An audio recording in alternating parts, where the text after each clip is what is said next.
Alright, hey guys, so, yeah, you read the title, I collected the stats of 1,000 people.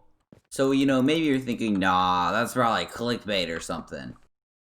But nope, it is 1,000 people. So, yeah, 1,000 is a pretty large number, so this video took a while. I'd say maybe I put around, I don't know, like 25-ish hours into it. So, please subscribe. I really need this video to pay off. Otherwise, I wasted so much time on this. And yeah, 60% of my viewers aren't even subscribed anyway. So if you wouldn't mind, just check and see if you are. But yeah, so 1,000 people, I collected all their stats, and now I didn't collect every single stat, but what I did collect was their IGN, their wins, kills, eliminations, deaths, games played, eggs broken, and time played. So no blocks placed or blocks walked. And now I'm just gonna, talk about that for the next however long this video is, and have some really low quality Egg Wars footage in the background, but just ignore how low quality is. Pretend you didn't notice. So I'll start by just explaining how I collected data vaguely, and there's a link in the description if you want to check out the forum. So what I did was I collected, as I said, IGN, wins, kills, eliminations, deaths, games played, eggs broken, and time played. And then, so the way I collected time played was days, hours, minutes, seconds. And that was days dash hours colon minutes dot seconds. And that pretty much won't come up throughout the rest of the video because I made it in a weird format. And now I can't really average it, so I don't know the average time for that. But everything else is there. And in the form, there are a couple colors that I highlighted stuff. So red is clean stats, and clean stats, that's what I call people who have never played this game. So I collected all the data in the Egg Wars lobby, but I just clicked on anyone. So if maybe they have like 5,000 squad wins, but they don't have any solo games played. Or, sorry, duos. This is all duos. I didn't mention this. This is all Egg Wars duos stats, nothing else. So yeah, clean stats, they're highlighted red. People who have over 100 wins are highlighted green. People who have less than people who have over 2 days of game time are highlighted light green, and people whose stats I just found interesting are highlighted yellow. So I think the first guy highlighted yellow had a day of game time, almost 300 games played, and 11 wins. So I was like, okay, that's pretty interesting, so I highlighted it. And now I'm not going to talk about the just straight up data because there's too many numbers. I can't really specify over that. I'll go over some more interesting ones later, and there's a couple that are pretty good. But I want to talk about this table. So this table is all the main information just average. So as you can see, there's a bunch of columns, and the columns are kind of self-explanatory, but I'll go over them later. But there's 3 rows, and the rows are a little bit less like obvious. So raw average is I took all the 1,000 people and I just averaged everything. So this is just completely raw. I didn't do anything to the data. I just averaged it, and that's what I have here. Filtered average is I took out all the clean stats. So anyone who had played the game or who has never played the game, I took out, and I took out the people who had over 100 wins because they were kind of outliers. And then the third row is average but me. So I put my stats in just because I was wondering how much it would affect it. And it did a surprising amount because 1,000 people is a lot, especially like, yeah, with just it's just 1,000 people is a very large number, so I wasn't expecting me to change it that much. But yeah, and this average but me is the filtered average but me, so it's not fully the raw average and me, so it's a little bit less. And by a little bit, I mean it's probably closer to 800 people because 172 people had clean stats. So I went into the Egg Wars lobby, and 172 people there had no stats at all. So that's pretty cool, I guess. But now I'm going to talk about the actual data. So right here, what I have collected are wins, kills, finals, deaths, games, eggs, games lost, win rate, KDR, and FKDR. So the first like 6, 7 are really obvious what they are. The win rate is I took the wins divided by the games played, and I'm pretty sure that's a percentage. So this is the percentage of the games they win. KDR, kills divided by deaths. And then the final kill or death ratio is actually elimination or like final kills divided by games lost. Because games lost is how many times they fully died and they were like 100% dead. and then compared to how many times they got people to become fully dead. So some just like interesting things, and I'm going to talk about the filtered average now because I think that's the most reliable source of data. So the kill to death ratio is 0.77. So people die a lot more than they kill, which at first when I was thinking about, or at first I had like three thought process about the kill to death ratio. So the first thing I thought was, well, wait, it should, yeah, or the first thing I thought was like, obviously, yeah, it's going to be low because most people are pretty bad. But then I was like, wait, shouldn't it be 1-to-1? Because for someone to die, you got to kill. You know, that's usually how it works. And then I remembered people fall into the void a very large amount of the time. So that's why I think it's less than 1. Just from people killing themselves on their own, just because they're like, you know, they just do it. Like, so many people do it. But then, yeah, I think that's the same for the final kill to death ratio, which I think the final kill to death ratio is like the best way to show skill at the game, I would say, because kills, you can farm kills, deaths, you can die a lot in the game, but that doesn't mean you're bad if you're still winning. You know, you can like voiding's a real strategy. But eliminations to being eliminated, I feel like that's a pretty good way. It's only just hard because you have to subtract your games from your wins in order to find your losses. It doesn't show, which is, I mean, understandable, but it's a little bit annoying. So, yeah, I think my final kill to death ratio is around 13 currently, and the filtered average is 0.868, which honestly, I mean, it's zero. It's less than 0. So I mean, no, it's just pretty bad. Yeah, so I guess I'll just say the rest of the averages instead of like going over them in detail because there's not much to talk about. They're pretty standard. So wins is pretty much 11, kills is 114, finals is 40, deaths is 148, games is 57, eggs is 31, games lost is 46. And then here's the average but me. And really quick, I'm going to show my stats on the screen. If you're wondering, that's what they are. So they're pretty decent.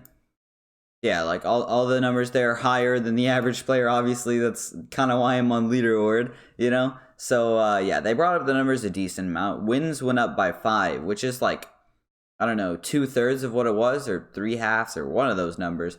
It went up by a lot because it was 10, now it's 15. Kills went up by 30. Finals went up by 30. Deaths went up only by 10, which is kind of surprising because I've died like 5,000 times. Games went up by a little bit less than 10, and eggs went up by like 15. The win rate went up by like, I don't know, 5%. The KDR went up by 0.2, and the final kill to death ratio went up by 0.5. So that's, I don't know, that's pretty big.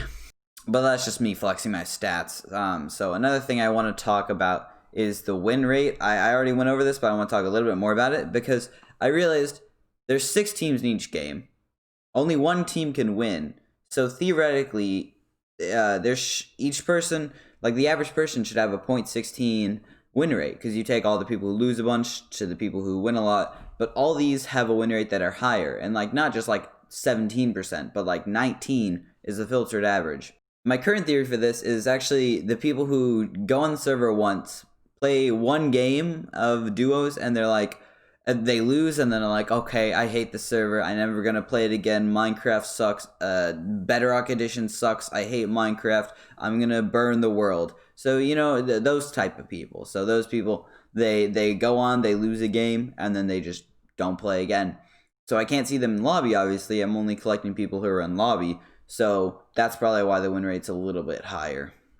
Well, speaking of data, here's a completely unrelated thing. You ever heard of Cube? Yeah, you have. And if you haven't, it's a Discord server. It's a Cubecraft focused Discord server. I'm partnering with them, so pretty much there's gonna be a link in the description to join it if you want. They host events. There's a lot of like competitive Cubecraft players there if you ever wanna, I don't know. You can like try to find people there to play with if you want. You can just make friends or whatever. I think people do that. I'm not sure. So yeah, look link in the description to join that. It's pretty cool. You should join. Now I'm gonna show some graphs because I wanted to graph these. So first graph is deaths versus kills. So, I mean, it's just KDR. You can see the chart. And one thing just to realize is that blob at the bottom left around 0, 0 is probably around like 700 people. So, yeah. But now I'm going to show hidden and filtered data. So this is the people who have over 100 wins. This is also their stats. I'll show this for each graph. And this is just a little bit more realistic to what it would look like.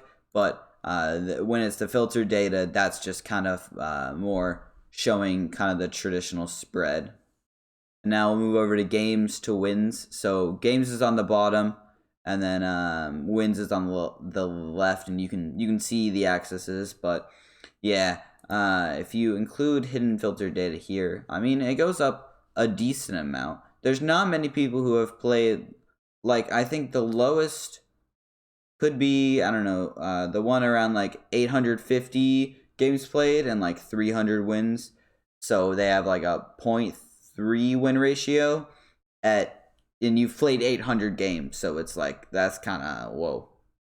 And then here's games lost versus eliminations or final kills. So this is the final kill to final death ratio I was talking about earlier. And yeah, you can see it's a little bit more spread out. Eliminations is on the bottom, games lost is on the top. So you can see the spread. It's a little bit heavier on the side of eliminations towards games lost, but that is also, you have to consider the scale is not completely even here. You can see 100 eliminations is like that one box is 200 games lost and 100 eliminations. So the average here, I would guess, like the slope is kind of like you lose, I don't know, you get 200 eliminations in 200 games played. I think that's about what like a line on this graph would be. And then I'm just going to show all these graphs at once because they're just generic stats again. Eggs per game, deaths per game, eliminations per game, and kills per game. Now, none of these graphs are like super special except the eggs per game. Eggs per game is interesting just because there's one dude who has like 1,600 eggs in 350 games. I don't know why. If you look at like the deaths per game, which one is he on this stat? Yeah, it's not as obvious on the other graphs, but this one, they have like, what's the next highest? Probably 400, and this dude has like 4 times the number of eggs as the dude above him. I don't know, it's just kind of ruining the graph, but you can see, you can't really tell with the graph, but it's probably about 1-to-1, maybe a little bit less, so people get more than 1 egg per game. And for all these graphs, the game is on the lower axis, but yeah, you can see people die a pretty consistent amount. That's the most like correlation in a line that I've seen. All the other ones are pretty spread out. So some people get, I'm looking at kills and eliminations. The graphs look pretty similar. People usually get around, it looks like maybe 5 kills every 2 games or something. So 2.5 kills a game. And then eliminations is probably a little less than 1-to-1. So 1 elimination per game, maybe a little bit less. And obviously there are numbers for these, but I'm just kind of going off what I can see like from the correlation in the graph. Alright, so now it's time to go back to the to the data and show some of the interesting ones. So there's really just one in particular that I wanted to show because this is so funny to me. So this guy, his time played, 19 seconds. So I'm imagining this in my head. There's 2 possibilities you could have for a game that's 19 seconds. One possibility, or like for playtime that's 19 seconds. So one possibility is you leave the game. The other possibility is you get rushed by Swiftz and instantly die. And that you have to be like a super sweat, like a 6-iron rushing in order to kill someone in 19 seconds. That's really fast. And to get their egg too and stuff. So the other stats that they have are 1 game played and 2 deaths. So they didn't just die once in 19 seconds. They died twice. How do you die twice in 19 seconds? The only things I can imagine are they choked to God, or the Swiftz rushed. The Swiftz knocked them off a bridge that they were building to mid. But how would they have the brain knowledge to rush mid if that's their first game? I don't understand. I feel like I'm really sorry if you're watching this video and you know this is your stats, but there's no way. This is insane. I think this dude jumped into the void, and then he died, and then he quit the game, and that counted as another death. And all this happened in 19 seconds, and it was an emotional roller coaster the whole way. Yeah, to be honest, that's the only one I want to talk about. There are a couple other ones that I highlighted yellow just because they had some weird stats, or because I got them twice. I had some people that I encountered twice, and I don't mean I clicked on them in the lobby and then I forgot about them and clicked them in the lobby again like 5 minutes later. No, that didn't happen. There are almost no duplicates in here, but I saw them in the lobby. I did it, and then maybe like 30 minutes later, I saw them in lobby again. I clicked on them, and then their stats had changed. They'd played a game of duos. I'm like, oh, that's interesting. So I put it in the forum and signed it off. All right, so finally, last thing I'm going to talk about is just some errors that there could have been with the data collection. So obviously, it's not perfect. It's 1,000 people, so I wanted to go big so that, you know, it's probably a little bit less error margin or whatever. But the main thing, I think, is the people who aren't on the server. Because there's probably so many people that have played the server just once and then just never played it again. So I would guess all these stats are probably lower, but if you look at it as the average stats of an Egg Wars player, like someone who has actually played the game, at least somewhat, maybe it's accurate, but I still doubt it. I think the stats are lower. That's my theory. And then another thing, VIPs had their stats privated way more than nons. Like, it was not even close. I barely encountered any nons that had their stats privated, but there were like a lot of VIPs that had their stats privated. So maybe the stats are a little bit higher because VIPs don't have their stats privated. I'm not sure. And then another thing that could have made the stats average higher is that I avoided people that I recognized. So if I recognized them and they recognized me, and they were like crowding, punching at me, you know, because like that's what you do when you see someone you recognize in the lobby, you punch at them. So, you know, normally I would go out and then instantly click on that person to check their stats, but I'm like, I recognize that dude, so I'm not gonna take their stats, because some of them are leaderboard players. And what are the chances? There's 50 leaderboard players. Is 1 in 1,000 players a leaderboard player? That just kind of doesn't seem like it's true. I feel like it's a little bit less. So I avoided people I recognized. Maybe stats are higher. Maybe I missed a sweat. But if that was the case, I think the stats, the average but me, that's probably more realistic. And also, like, another thing that was kind of weird, I don't know what it was, but whenever I was collecting data, every single time not every single time, but like a large quantity of the time that I found someone with clean stats, the next person I found also had clean stats. There's so many groups of 2 or 3 clean stats that I got.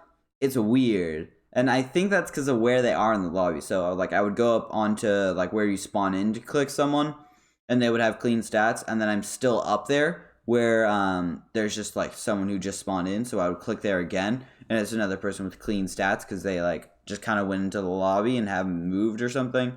So that's just kind of interesting that I was gonna say. Alright, so here's one final look at the graph that has, or the chart that has all the data. And yeah, if you want to look at the data, there's a lot more that you can realize. If you look in the if you look in the description, there's going to be a link to this spreadsheet, and you can go to it if you want. Also, solely because I want to flex, I'm just showing this graph. And now you may notice there's something different about this graph than some of the other graphs. And it's showing, this is a graph and it has me in it. Can you guess which dot is me? I don't think you can. Outro, outro, outro, outro, subscribe, subscribe, outro, outro.